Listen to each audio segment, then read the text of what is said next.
சந்தன பொட்டு எடுத்து வச்சுக்க வச்சுக்கமா பூ முடிச்சு ஒரு சேலைய கட்டு இனி நீ வெட்டிய கட்டிக்கலாமா கொம்புடுத்தா சொல்லி அடிப்பேன் சொல்லி காளையை போல் துள்ளி குதிப்பேன்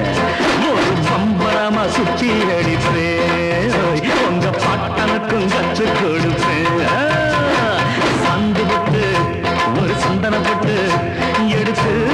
வச்சுக்க வச்சுக்கம்மா